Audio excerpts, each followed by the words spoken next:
और इस साल के पहले सूर्य ग्रहण की हम बात करेंगे, जिसको लेकर हर दिन अलग अलग विषयों पर हम चर्चा कर रहे हैं। और इसी कड़ी में आज हम बात करने वाले हैं सूर्य ग्रहण के राशियों पर पड़ने वाले प्रभाव की। और विज्ञान के लिए भले ही ये खगोलीय घटना हो, लेकिन ज्योतिष शास्त्र में सूर्य ग्रहण का अपना एक बड़ा महत्व होता है। मान्यता है कि सूर्य ग्रहण का सभी 12 राशियों के जातकों पर असर पड़ता है और ये असर सकारात्मक भी होता है और नकारात्मक भी होता है।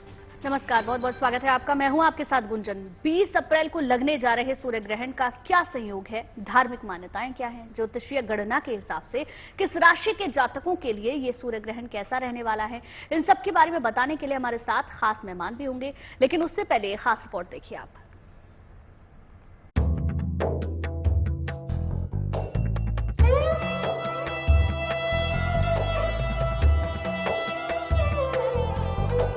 सूर्य ग्रहण एक ऐसी घटना जिसका विज्ञान से लेकर धर्म और ज्योतिष में भी बड़ा महत्व माना जाता है।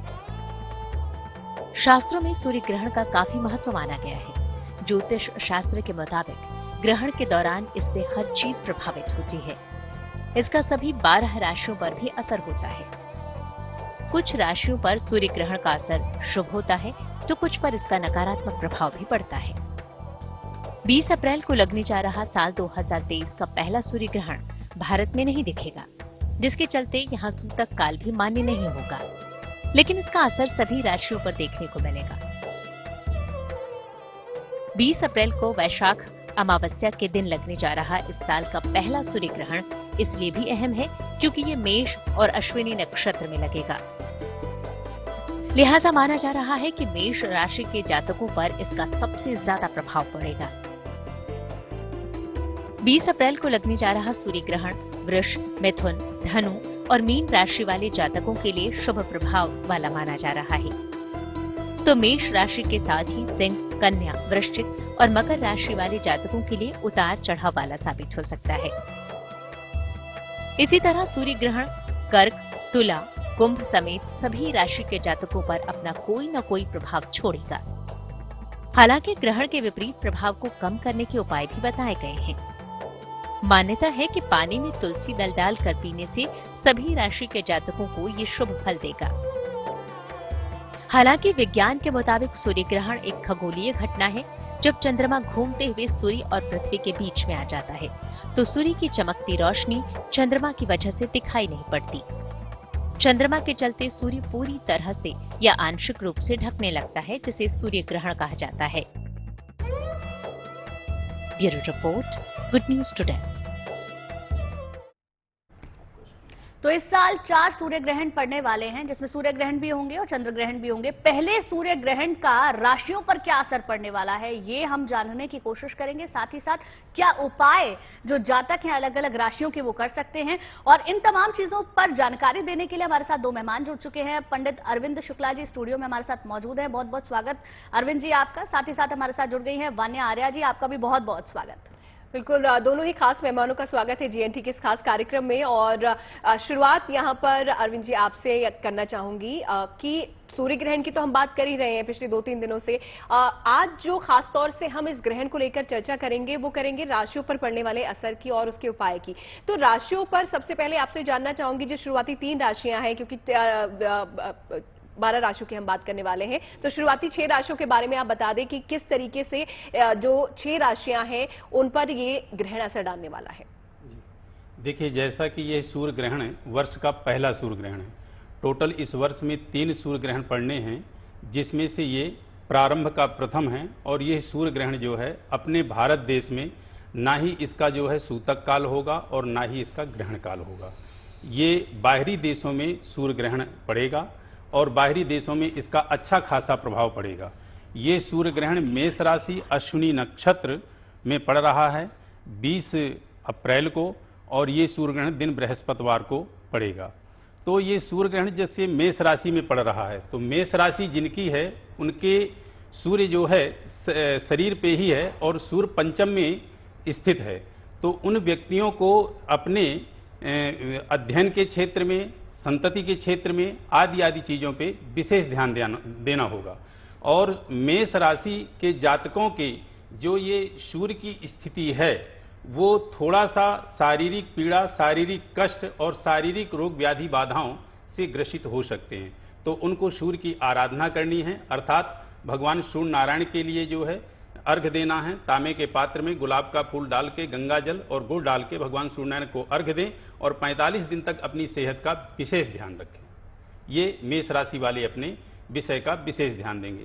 साथ में पंचम में सिंह, जब मेष राशि होगी तो पंचम भाव में सिंह में सूर्य होगा, तो इस 45 दिन के अंतराल में जो गर्भस्थ स्त्रियां हैं उनको अपने गर्भ में पलते हुए शिशु के तरफ विशेष जो है ध्यान रखना है और 45 दिन तक अपना विशेष जो है शिशु के प्रति डॉक्टरी सलाह लेते रहना है। यदि जिस दिन सूर्य ग्रहण पड़ रहा है उसी दिन किसी का जन्म हो रहा है, उसी दिन किसी भी का जो है जन्म हो रहा है, तो उस दिन इस ग्रहण का ज्यादा प्रभाव पड़ेगा, क्योंकि ग्रहण काल जो होता है वो सूर्य से संबंधित इतना ज्यादा अत्यधिक प्रभाव देता है कि पूरे जल जीवन को प्रभावित कर देता है।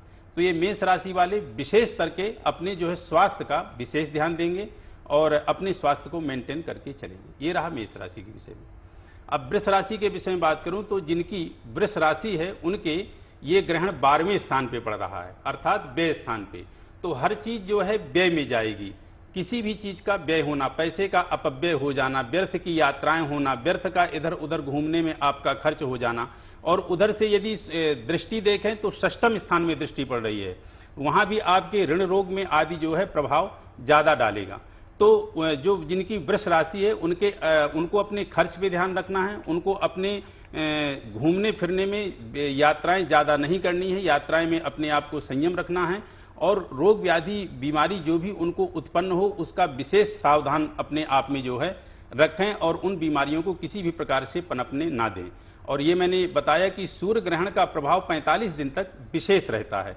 सूर्य एक ऐसा ग्रह है कि सचराचर पूरे ब्रह्मांड में अपना प्रभाव अत्यधिक दिखाता है। क्यों? क्योंकि सूर्य और चंद्रमा जो दो ऐसे ग्रह हैं जो कि साक्षात दिखते हैं, इस सृष्टि में अपना वो बहुत अत्यधिक प्रभाव डालते हैं। यदि 100% दिए जाएं तो उसमें से सूर्य और चंद्रमा ही लगभग 35% ले जाते हैं, यानी 20% चंद्रमा और कम से कम जो है तो 15% जो है सूर्य को दिया जा सकता है अंकों में। तो सूर्य का प्रभाव अत्यधिक पड़ता है। इसलिए जिनकी वृष राशि है वो अपने खर्च पे, अपने इधर उधर की यात्रा पे, अपने घूमने फिरने पे और अपने शत्रुओं पे, कोर्ट कचहरी पे आदि आदि चीजों पे अपना विशेष ध्यान देके चलें। उनके लिए ये सूर्य ग्रहण जो है अच्छा नहीं है। अब बात करें यदि मिथुन राशि के विषय में, तो जिनकी मिथुन राशि है उनके ग्रहण जो है आय स्थान पे होगा, अर्थात अर्निंग क्षेत्र को प्रभावित करेगा। आपकी कहीं यदि कोई पैसा का लेन देन कर रहे हैं तो उसको सावधानी पूर्वक करें। किसी जगह से यदि आपकी पेमेंट आनी है तो उस पेमेंट को आप अपने जो है शीघ्र लेने का प्रयास करें।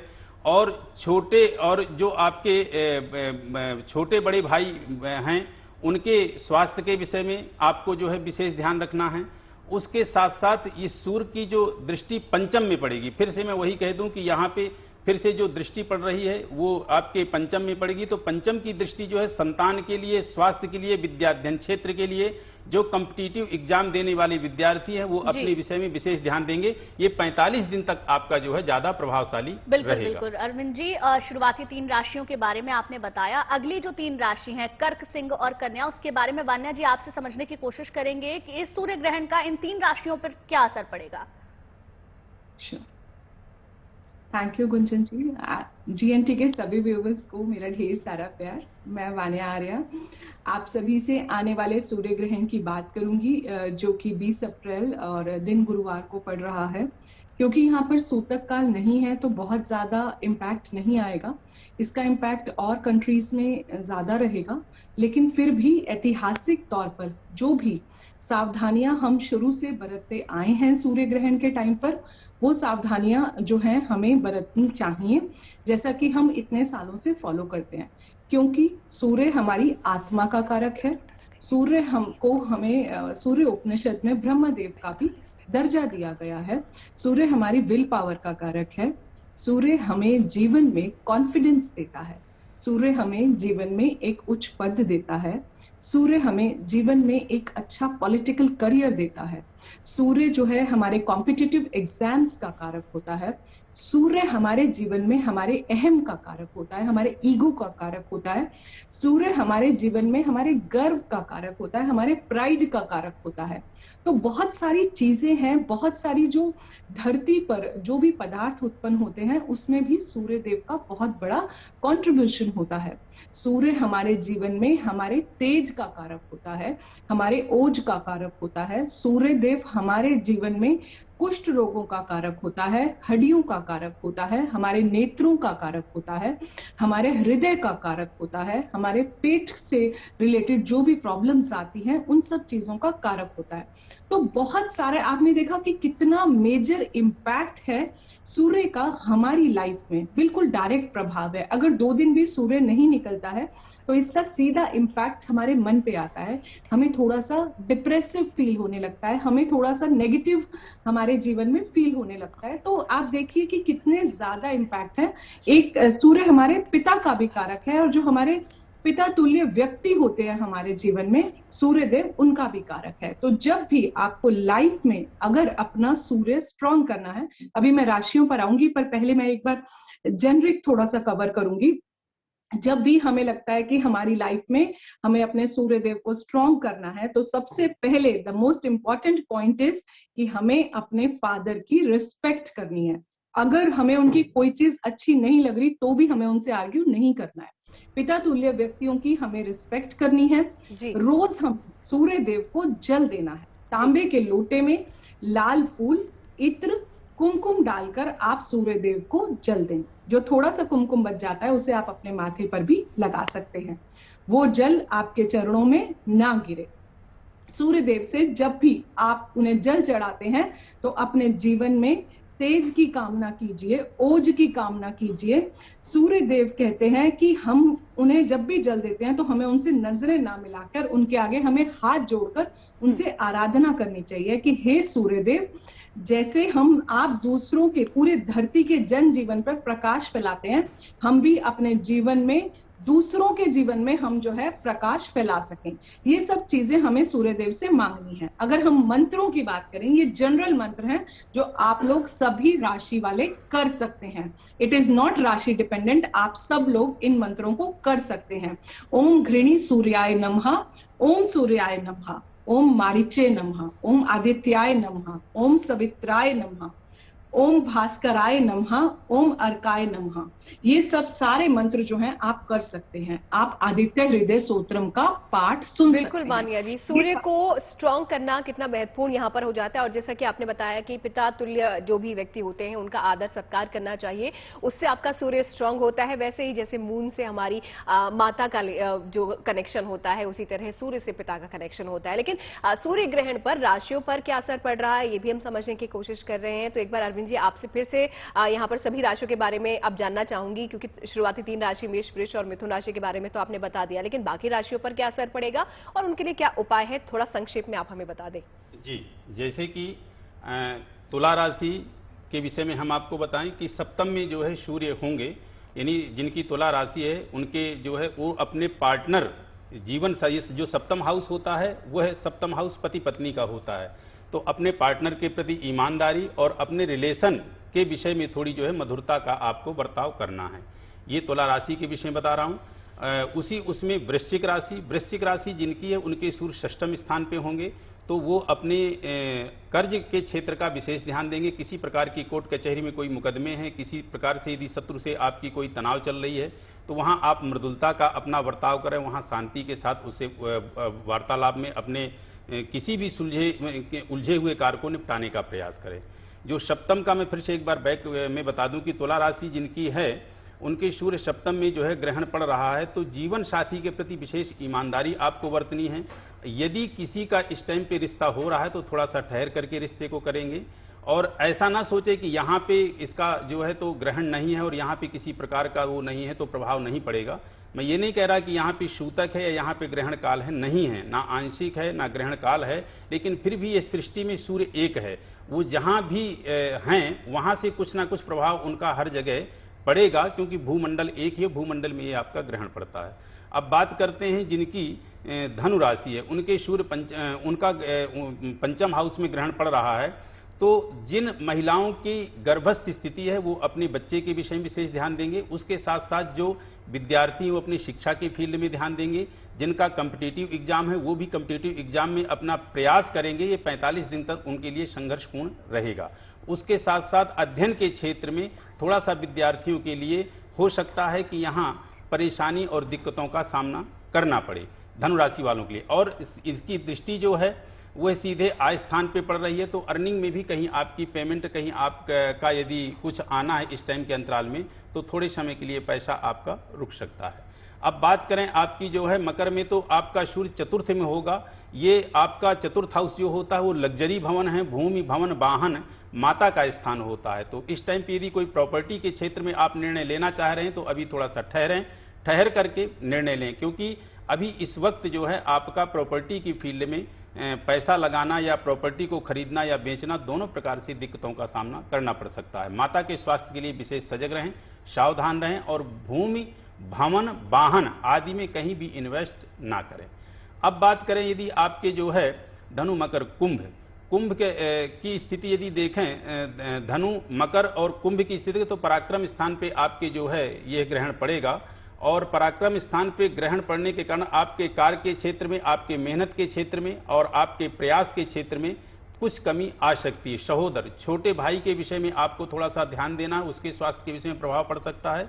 पराक्रम स्थान में थोड़ा सा यह है कि हो सकता है कि आप जितनी मेहनत करें उसके अनुसार आपको प्रतिफल ना प्राप्त हो, ये थोड़ा सा आपको जो है विशेष ध्यान देना है। इसके बाद जिनकी धनु मकर और कुंभ और जिनकी मीन राशि है उनके जो है तो ग्रहण काल ये आपका व्यय स्थान द्वितीय स्थान पे पड़ेगा। तो द्वितीय स्थान पे जिनका ग्रहण है उनको थोड़ा सा अपने आर्थिक के क्षेत्र में, अर्थात जो आपकी अर्निंग है उसमें बैलेंस का भी ध्यान रखना है और खर्च का भी ध्यान रखना है, क्योंकि दूसरा स्थान जो हमारे होता है धन का होता है और संपदा का होता है। बिल्कुल अरविंद जी, आपने सभी राशियों के बारे में बताया कि किस राशि पर क्या असर पड़ेगा। वान्या जी, अब आपके पास मैं आऊंगी और जल्दी से समझने की कोशिश करेंगे कि क्या उपाय ऐसे वक्त में राशियों को करना चाहिए, कौन सी राशियों पर बुरा प्रभाव पड़ेगा, कौन सी पे अच्छा, संक्षेप में बताएं। Thank you. तो अगर हम उपायों की बात करते हैं तो जैसे ही जब आपका ग्रहण खत्म होता है, सबसे पहले जब ग्रहण चल रहा होगा आपको मंदिर में मूर्तियों को नहीं छूना है। आप उस टाइम पर मानसिक जाप कर सकते हैं। जब आप मानसिक जाप करते हैं तो आप कहीं भी बैठकर आप मंत्र कर सकते हैं। सूर्य को आपको अपनी डायरेक्ट आईज से, नेकेड आईज से आपको नहीं देखना है।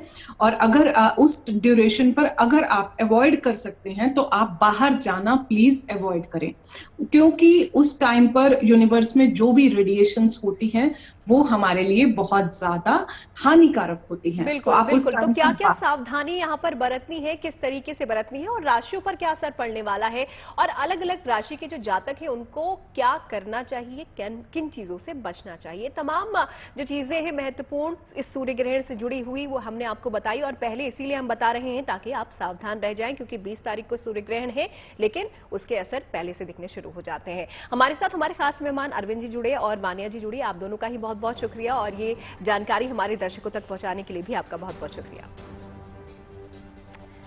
तो चलिए इसी के साथ इस खास पेशकश में इतना ही, हमें आप दीजिए इजाजत, लेकर अच्छी खबरों के लिए देखते रहिए GNT।